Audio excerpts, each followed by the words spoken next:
When Death Stranding launched, it was met with a wildly mixed reception from critics and fans of Hideo Kojima. Some could not mesh with what was happening, while others, like myself, found themselves pulled into this unique world filled with mysteries, unanswered questions, and bridge babies. The whole world was fragmented, unconnected, and on the verge of extinction. It took a porter, Sam Bridges, to reconnect America under the UCA, making his way across the country while meeting new friends and making some enemies, all while trying to cause some destruction. Death Stranding 2 on the beach begins with one of the most eye-opening visuals Kojima has ever put to screen. With narration from Fragile and new music from French artist Woodkid, we see the world Sam connected to 11 months later, looking a bit brighter.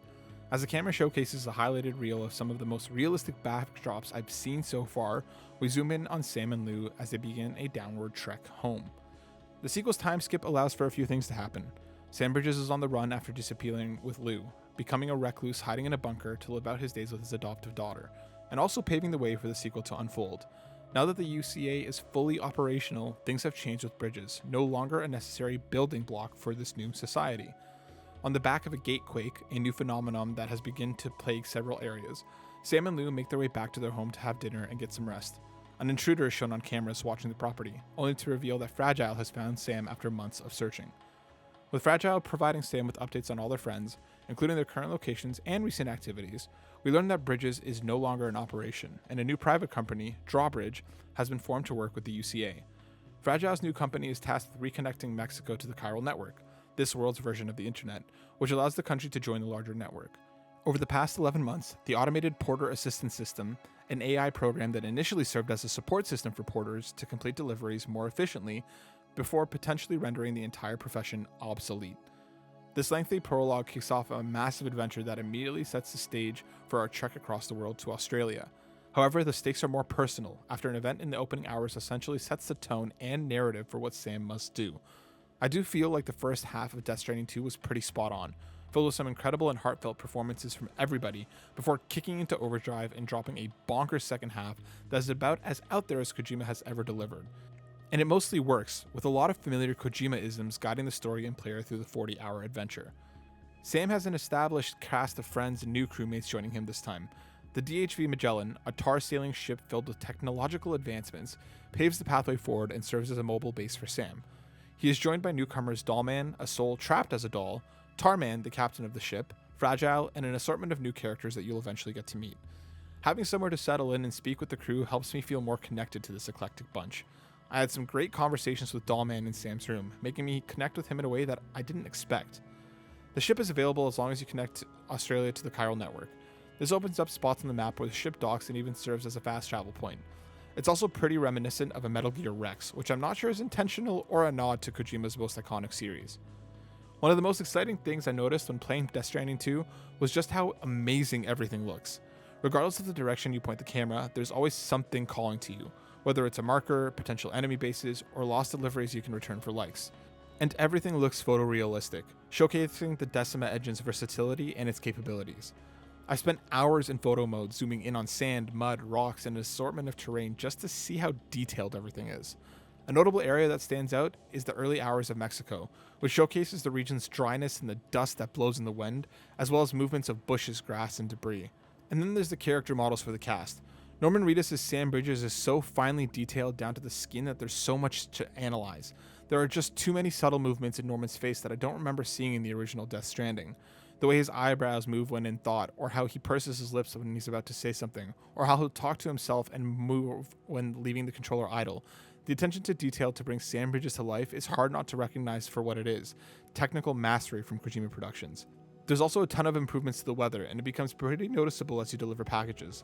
Some requests might take you through a valley as it's raining, and water levels rise as the rain continues. Sometimes a ladder might work, but there were instances when my makeshift bridge washed away in the rain, and other times, the only obvious pathway becoming blocked due to rising water levels. It's a new and engaging way to approach traversal that resonated with me. To showcase how volatile this world is, there are now natural hazards at play.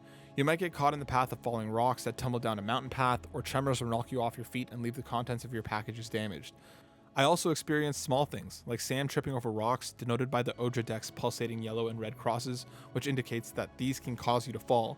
My first experience with a sandstorm and a lightning storm was a tense 10-minute trek into the heart of the storm, which made visibility near impossible. Between the impending strikes in front of me, the wind of the storm violently pushing me forward, and the lack of awareness of what was behind me, let alone in front of me, made for one of the most memorable experiences I've had.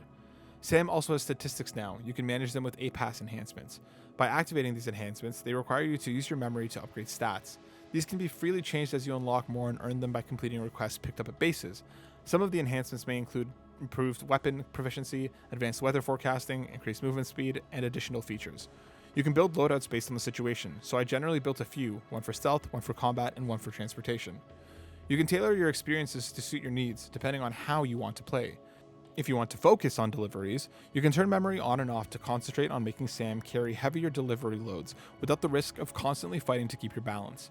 Or, if you want to be more stealth-focused, you can make your footsteps quieter, and the same with combat skills when you go in guns blazing. A lot of the enhancements felt like they were mattered when using them, and without them, completing tasks and moving through encampments would be much more difficult. Sam can also level 12 proficiencies based on how much he uses them, so if you tend to walk a lot over uneven terrain and dangerous paths, you can adjust how fast you can move through that. Same with weapons, close quarters, and stealth. Sam's backpack can also be customized to bring extra items with you in a pinch.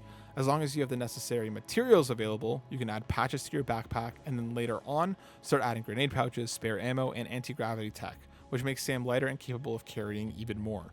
Plus, you can pick and choose the placement of where everything goes for some added flair. The original Death Stranding's main gameplay elements were just delivering items to places across the country. You're still looking to complete main orders for story missions and various sub-orders for side quests, which do feel better than before and help you connect with the clients in Australia. In Death Stranding, there were some light combat and stealth elements, but they never felt connected to the core experience. You were often faced with having to sit and wait and be stealthy, or run and hide until enemies would no longer search for you. Of course, there were tools and vehicles available to escape faster, but combat just didn't connect. Vehicles are backed, and you begin with the tricycle and off-roader early on. I found myself using a ride service far more than I expected this time around, because it was made available from the outset. This also meant I was able to gather significantly more materials, such as metal, ceramics, and chiral crystals, needed to build highways, as I could offload everything onto my bike and make a straight dash to establish a network of roads. However, the downside is having that battery is still a significant concern. You can offset this by building generators in key locations. In the sequel, there have been significant updates to combat and stealth, making both much more viable and even downright enjoyable. There's a level of freedom the first Death Stranding did not offer, and the sequel is more versatile, faster, and so much more engaging. Now, there are more enemies to deal with across more bases, and you no longer have to dodge and hide from the electric javelins thrown your way. The reworked CQC tool Sam has is the Strand, capable of parrying and closing in on enemies by binding them with it. Sam can also now dodge attacks and even use a flying knee to neutralize enemies. The new enemies from the Brigands, who patrol the Australia outback, come in packs that can quickly overwhelm. The electrified javelins return and are usable, opening up a new ways to dispatch enemies. There are also some great tools available, such as a holographic grenade capable of bypassing combat entirely by sending out a fake BT and making enemies scatter. The amount of choice to deal with the threats feels like a whole other game, and it continued to surprise me later on when I thought I'd seen everything. Weapons are now much more frequently available to use, as we've seen in the previews. However, it wasn't until I was deep into the tutorial in Mexico and Australia that it became apparent just how encouraged guns are now. Most are equipped with either rubber bullets or BT bullets. You can get access to bola guns, maser guns, plus an assortment of grenades, including blood grenades, to make quick work of BTs. To dictate that we're playing a Death Stranding sequel, a lot of the weaponry, some vehicles, and most of the existing arsenal are unlocked a lot earlier on, so you're better equipped to deal with these threats sooner. The time skip also helps introduce some new technologies that are no longer rely so heavily on Dooms users, who would otherwise be needed to provide blood or urine samples on a continual basis. It wouldn't be a Kojima game without some licensed music helping tell a story. In moments spread out across the campaign, bands and artists like Low Roar, Hani Arani, Woodkid, and Mongolian make an incredible impact. These moments are often some of my favorites, with sprawling vistas and visuals helping tell us more about this world and Sam's journey. You can even unlock tracks in-game to play them as you cross Australia. I've already made my own playlist and found myself writing this review of these very tracks you discover in-game. Death Stranding 2 on the Beach is a bigger and bolder expansion that will once again split fans and critics. The improvements across the board are felt immediately, bringing about a significant amount of much-needed change to the formula. Between the changes to stealth and combat, the new structures you can build, and the new settings, cast, and music, Death Stranding 2 has proven that Kojima is still very much at the top of his game, an auteur of the industry. There is nobody like him doing what he does, and I sincerely doubt there ever will be again. Thanks for watching.